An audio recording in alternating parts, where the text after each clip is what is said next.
Questões dissertativas para audiolivro de estudo. Casos clínicos respiratórios Bloco 1.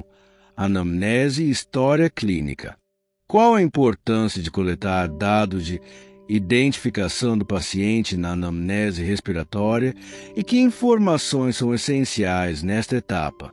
Resposta: a identificação, nome, idade, sexo, etnia, ocupação, procedência é crucial para contextualizar a doença, pois fatores como idade, doenças pediátricas versus geriátricas, sexo, asma mais comum em meninos na infância, mulheres na fase adulta, ocupação, pneumoconioses e procedência, doenças endêmicas, podem influenciar o diagnóstico.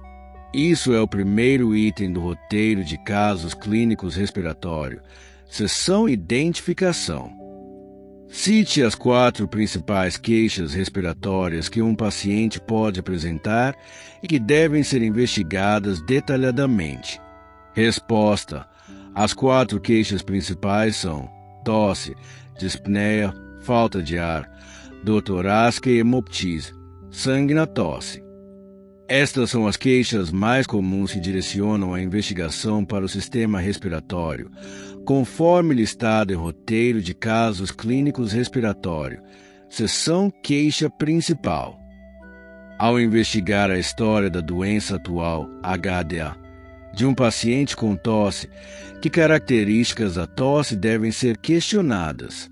Resposta: devem ser questionadas características como início, evolução, duração, frequência, intensidade, tipo, seca, produtiva, timbre, fatores desencadeantes ou agravantes ou atenuantes, horário de ocorrência e sintomas associados, febre, dispneia, dor. O detalhamento da tosse é fundamental, como apontado em roteiro de casos clínicos respiratório, seção História da doença atual. O que significa dispneia e quais os principais tipos ou padrões que podem ser observados e investigados? Resposta: dispneia é a sensação subjetiva de falta de ar ou dificuldade para respirar. Pode ser classificada como de esforço, de repouso, paroxística noturna, DPN, ortopneia ao deitar, ou trepopneia ao deitar de um lado, conforme detalhado na investigação do roteiro de casos clínicos respiratório, seção História da doença atual, subitem dispneia. Por que é importante realizar o interrogatório sintomatológico de outros sistemas, cardiovascular, digestório, neurológico, em um paciente com queixa respiratória? Resposta: o completo é vital porque doenças de outros sistemas podem ter manifestações respiratórias ou comorbidades que impactam o tratamento. Por exemplo, uma doença cardíaca pode causar dispneia ou tosse, ou uma doença autoimune pode afetar os pulmões. A seção Roteiro de casos clínicos respiratório, interrogatório sintomatológico instrui a investigar outros sistemas. Cite 3 informações relevantes dos antecedentes pessoais que podem influenciar o diagnóstico e manejo de uma doença respiratória. Resposta: 3 informações relevantes são tabagismo, fator de risco para POC, câncer, etilismo, pode afetar a imunidade, risco de aspiração, e uso de medicamentos contínuos, podem causar efeitos adversos respiratórios ou interagir com novos tratamentos. A investigação de hábitos e medicamentos faz parte do roteiro de casos clínicos respiratório, antecedentes patológicos pessoais. Qual a importância de se investigar os antecedentes familiares na anamnese respiratória? Resposta: investigar antecedentes familiares é importante para identificar doenças hereditárias, fibrose cística, deficiência de alfa-1-antitrypsina ou genéticas e predisposições familiares, asma, alergias, que podem estar influenciando o quadro atual do paciente, como indicado em roteiro de casos clínicos respiratórios, antecedentes patológicos familiares. Bloco 2. Exame físico respiratório. No exame físico geral, que achados como cianose e baqueteamento digital podem indicar cronicidade de uma doença respiratória.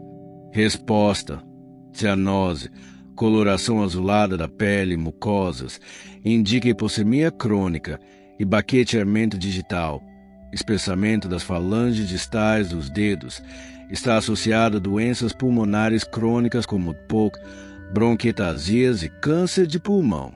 Ambos são avaliados no roteiro de casos clínicos respiratório, exame físico geral. Como mencionado em roteiro de casos clínicos respiratório, exames complementares, laboratorial, exame de esputo. Na inspeção do tórax, cite 3 aspectos que devem ser observados para avaliar o padrão respiratório do paciente. Resposta: devem ser observados tipo respiratório, costal superior, tóraco-abdominal, ritmo respiratório, regularidade, frequência respiratória, número de incursões por minuto, uso de musculatura acessória e presença de retrações intercostais ou subcostais. Esses detalhes são cruciais no roteiro de casos clínicos respiratório, exame físico específico e inspeção.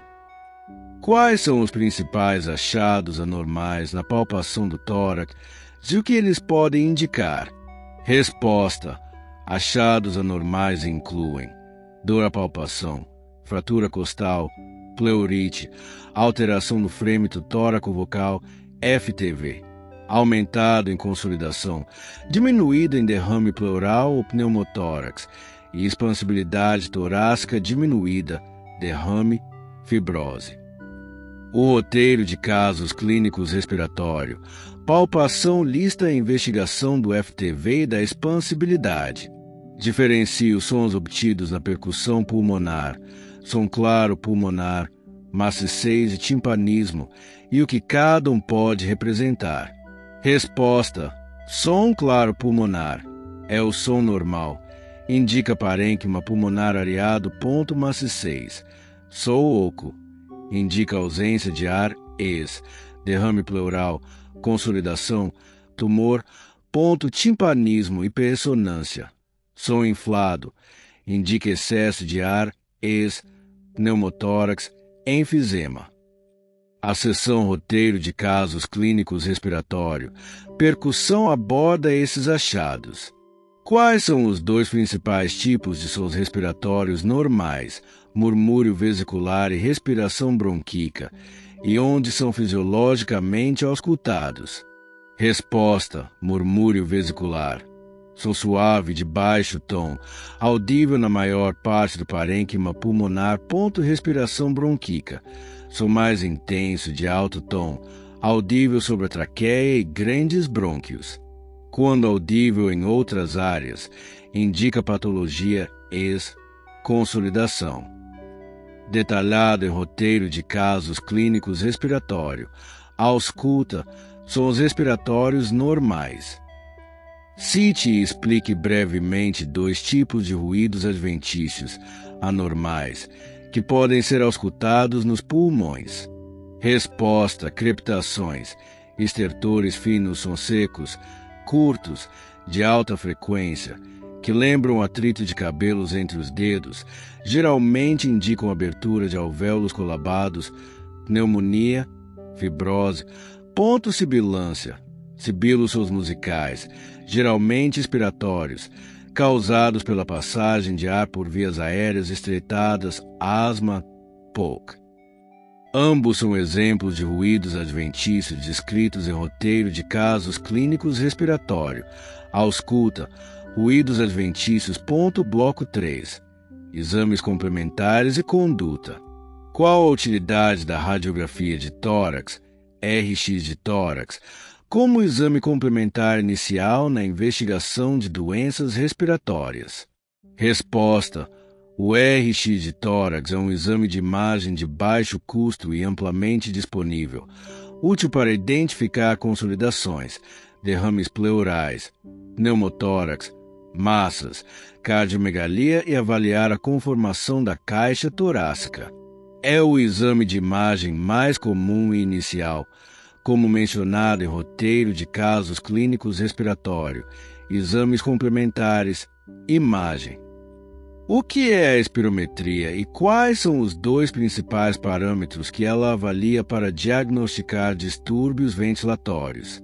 Resposta: a espirometria é um teste de função pulmonar que mede os volumes e fluxos de ar nos pulmões. Os dois principais parâmetros são volume expiratório forçado no primeiro segundo, VF1, e capacidade vital forçada, CVF. Ela é fundamental para diagnosticar distúrbios obstrutivos, asma, POC e restritivos. Este exame é citado em roteiro de casos clínicos respiratório, exames complementares, funcional. Qual a importância da gasometria arterial na avaliação de um paciente com insuficiência respiratória? Resposta: a gasometria arterial avalia os gases sanguíneos, PO2, PCO2 e o equilíbrio ácido-base, pH, bicarbonato, sendo essencial para quantificar a hipossemia, a hipercapnia e determinar o tipo de distúrbio ácido-base, guiando a conduta em caso de insuficiência respiratória aguda ou crônica. A roteiro de casos clínicos respiratório, exames complementares, laboratorial cita a gasometria. Na formulação de hipóteses diagnósticas, qual a diferença entre hipótese principal e diagnóstico diferencial? Resposta: a hipótese diagnóstica principal é a condição mais provável, baseada em todos os dados coletados, anamnese, exame físico, exames iniciais. O diagnóstico diferencial envolve uma lista de outras doenças que apresentam sintomas semelhantes, que precisam ser consideradas e excluídas. Ambas as etapas são cruciais no roteiro de casos clínicos respiratórios, hipóteses diagnósticas. Cite duas medidas não farmacológicas importantes no manejo de pacientes com doenças respiratórias crônicas. Resposta: duas medidas importantes são: cessação do tabagismo, fundamental para reduzir a progressão de doenças como POC e o risco de câncer. Reabilitação pulmonar, fisioterapia respiratória. Melhora a capacidade de exercício, a função pulmonar e a qualidade de vida. Ambos são exemplos de condutas não farmacológicas descritas em roteiro de casos clínicos respiratório. Conduta não farmacológica.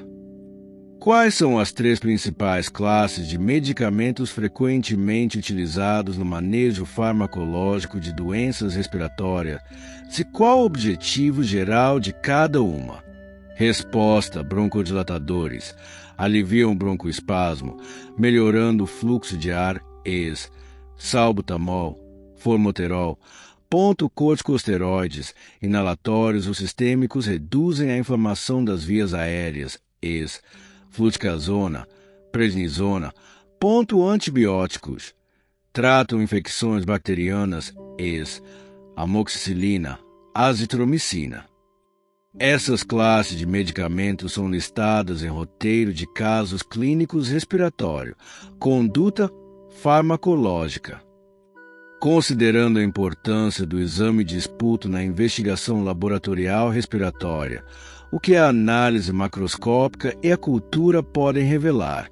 Resposta: a análise macroscópica do esputo, coloração, consistência, volume, pode sugerir o tipo de infecção, esputo purulento para infecção bacteriana. A cultura do esputo identifica o agente etiológico específico, bactéria, fungo, e sua sensibilidade a antibióticos, guiando um tratamento mais eficaz.